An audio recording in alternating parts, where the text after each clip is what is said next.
예, 오늘 같이 출애굽기 생각할 말씀은 두 부분으로 나뉘어 주는데, 첫 번째, 그 성막을 짓기 위해서 부르심에 관하여 하나님의 부르심에 관하여 같이 생각할 것이고요. 이제 똑같은 본문을 가지고 이제 두 번째로 이제 성막 짓기에 관해서 마무리를 지으려고 합니다. 자, 먼저 36장으로부터 40장까지죠. 그 중에서 36장 1절로부터 보게 되면 부살렐과 오홀리압이라는 사람뿐만 아니라 이 하나님께서 특별히 선택하셔서 기름 부으신 사람이죠. 그래서 지혜와 총명을 주셔서 또 하나님의 영을 부으셔서 그들이 그 제조하는 일들, 주조하는 일들에 있어서 특별한 재능을 갖게 된 그런 사람들입니다.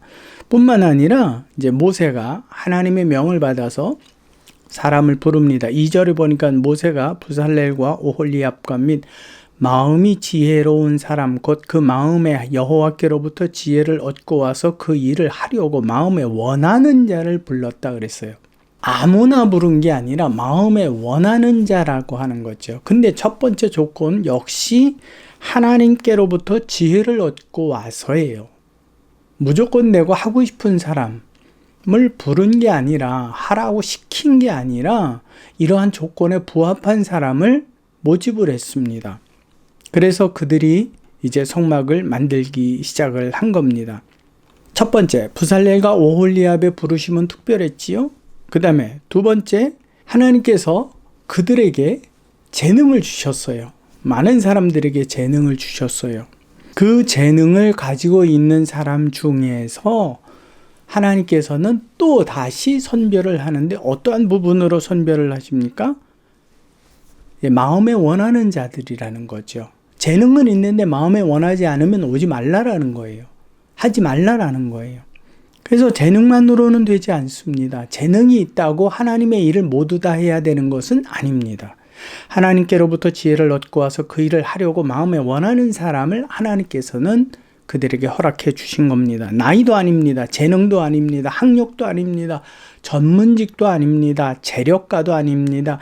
교회에서 시간을 보내는 사람으로도 아닙니다. 예배 출석이 항상 좋은 사람만도 아닙니다.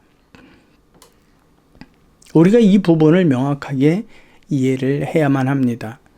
여러분, 하나님의 지혜는 어디 있습니까? 그러면 하나님으로부터 지혜를 받았다라는 게 어떻게 확인이 될 수 있습니까? 라는 물음을 가져야 되잖아요. 특별히 오홀리압과 또 부살렐이라고 하는 사람이 있는데, 이들에게 있어서 하나님의 지혜가 있는지 없는지 우리는 어떻게 알 수 있습니까? 라는 부분이죠. 그리고 그 외 사람들도 마찬가지예요. 가장 중요한 게 한 가지 있습니다. 여러분, 그들은 자랑하지 않습니다. 왜요? 이러한 재능이 나로부터 온 것이 아니라 하나님께로부터 부여된 것, 하나님께서 내게 그 재능을 더하여 주신 것이기 때문에 내게 아니라는 거죠. 그러니까 자랑할 수가 없는 거예요. 이 자랑할 것이 없다라는 것. 그들에게 있어서는 주어진 그 모든 일에 순종일 뿐이다 라고 생각하는 사람, 또 여기고 행동하는 겸손한 사람, 그 사람이 바로 하나님으로부터 재능을 가진 사람이에요. 무조건 순종한다라고 되는 것도 아니죠. 거기에는 재능이 분명히 드러나져야만 합니다. 그러니까 여러분들이 이 부분을 꼭 기억해야만 합니다. 자기의 지혜를 앞세우지 않습니다. 자신의 목소리를 높이지도 않습니다. 조용합니다. 오직 하나, 그들이 내야 될 목소리는 단 한순간뿐입니다. 진리에서 벗어난 일이 있었을 때, 하나님의 구원의 진리에 벗어났었을 때만 목소리가 높아집니다. 그 외에는 목소리가 높아지지 않습니다. 사도 바울이 교회의 일을 함에 있어 합당한 사람을 세우는 조건을 디모데전서 3장 1절에서부터 쭉 기록을 합니다. 3장 2절에 보면, 감독은 책망할 것이 없으며 한 아내 남편이 되며 절제하며 신중하며 단정하며 나그네를 대접하며 가르치기를 잘하며 술을 즐기지 아니하며 구타하지 아니하며 관용하며 다투지 아니하며 돈을 자랑하지 아니며 자기 집을 잘 다스리며 자녀들로 모든 공손함으로 복종하게 하는 자라야 할지나. 그래서 6절에 보니까 새로 입교한 자로도 말고 교만하여져서 마귀를 정죄하는 그 정죄에 빠질까 하며 교만해진다라는 거죠. 혹시 이것이 자랑거리가 될 수도 있다라는 거지요. 또한 외인에게서도 선한 증거를 얻은 자라야 할지니 비방과 마귀의 올무에 빠질까 염려하라. 이와 같이 집사들도 정중하고 일구이연하지 아니하고 술에 인박이지 아니하고 더러운 일을 탐하지 아니하고 세상적으로 드러내지 않는다라는 거예요. 깨끗한 양심의 비밀을 가진 자라야 영적인 비밀을 두고 이야기하는 거지요. 이 사람을 먼저 시험하여 보고 그랬습니다. 아무나가 아니에요. 정말 이 사람이 하나님으로부터 온 지혜, 재능의 사람인지 아닌지를 시험하여 보고 그 다음으로 직분을 맡겨서 일을 해라.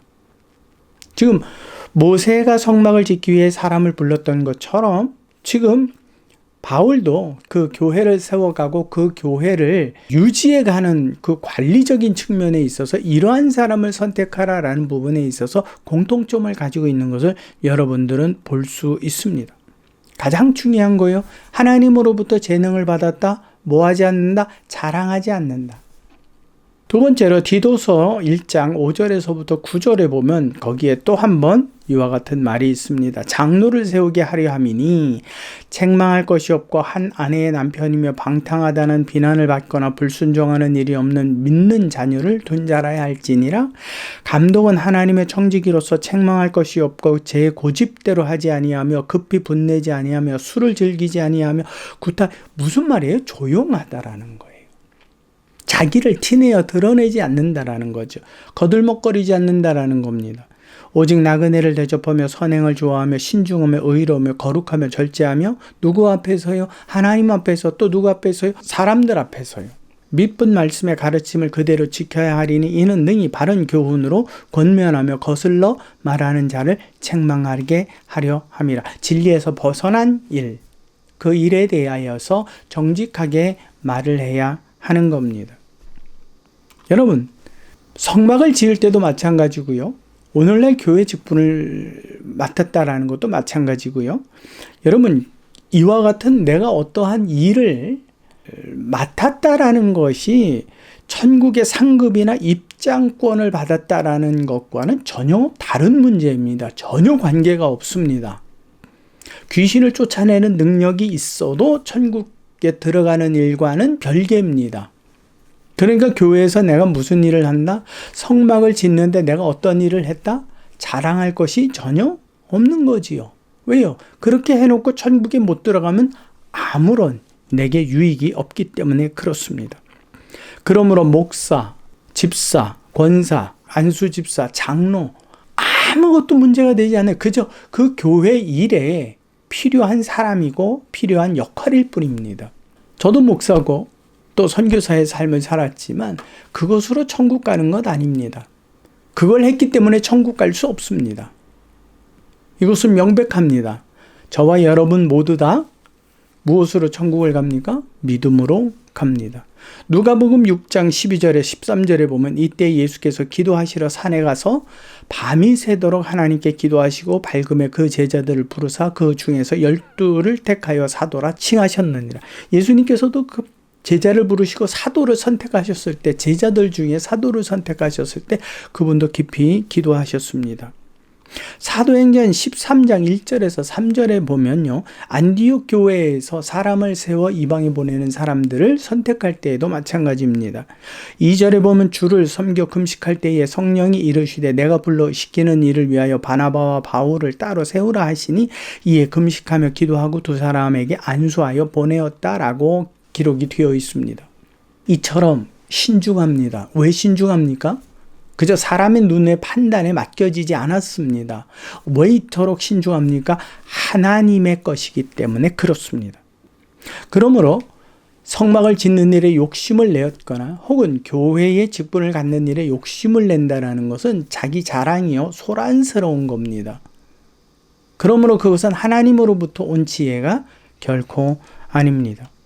디모데전서 3장 1절에 보면 선한 일을 사모하는 것이다 그랬습니다. 사모한다 그 뜻은 마음을 두다, 갈망하다, 기꺼이 무엇을 하다라는 거예요. 아무런 대가 없이 기꺼이 무엇을 하다라는 거예요. 내가 이러한 직분을 행하면 하나님께서 내게, 내 가정에게, 내 자녀에게 복을 주시겠지? 전혀 그렇지 않습니다. 성막을 지을 때도 마찬가지입니다. 그 직분으로 자기를 드러내지 않는, 오직 그 일로 인해 자신의 믿음과 하나님을 사랑하는 마음을 성심을 다해 표현하고자 하는 그들이 바로 자원하는 사람들입니다. 오늘 하나님께서 자신의 성막을 세우기 위해 사람을 모집하시는데요. 하나님의 영으로 감동준 사람을 부르셨을 뿐만 아니라 자기 지혜로 하나님께 헌신할 사람을 부르셨습니다. 그리고 자원하여 헌물하는 이들의 헌물도 받으셨습니다. 자랑하는 이의 헌물을 받지 않으셨습니다. 아무나 자랑하려는 사람을 택하여 성막을 세우시지 않았다라는 뜻입니다. 하나님의 뜻이 이처럼 확고함을 아는 이스라엘 백성들도 성막을 짓는 일에 저요 하고 나 시켜주세요, 내가 잘합니다 라고 앞서지 않았습니다. 교회 직분은 세상의 자랑이나 상급과는 전혀 관계가 없습니다. 하나님의 집은 여러분 어떠한 집입니까? 만민이 기도하는 집입니다. 그러므로 기도로 시작해서 기도로 맞춤이 되는 그곳이어야 합니다. 하나님의 성막과 오늘 교회는 이 땅에서 하나님의 일을 진행하는 곳입니다. 신명기서 1장 12절과 15절에 보면 그런즉 나 홀로 어찌 능히 너희의 괴로운 일과 너희의 힘겨운 일과 너희의 다투는 일을 감당할 수 있으랴?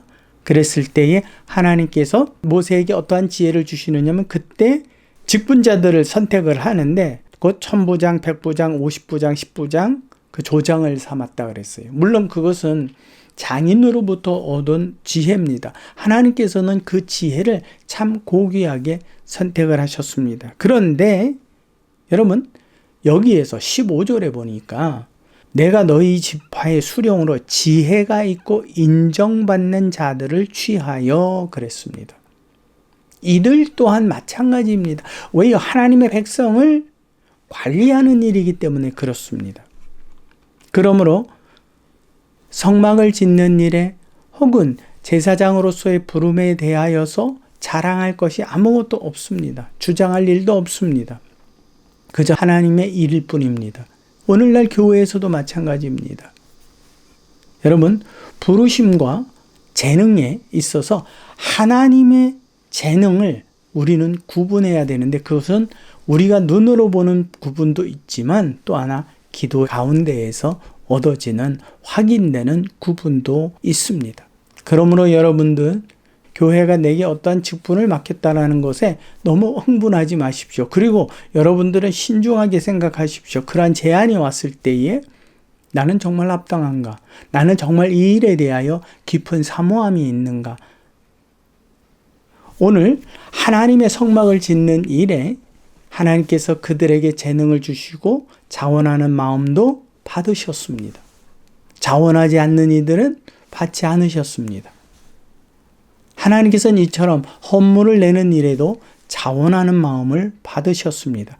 이 말씀을 꼭 기억하셔서 여러분 하나님이 성막을 어떻게 지셨는가? 또 교회는 어떠한 사람으로 운영해 가기를 원하시는가?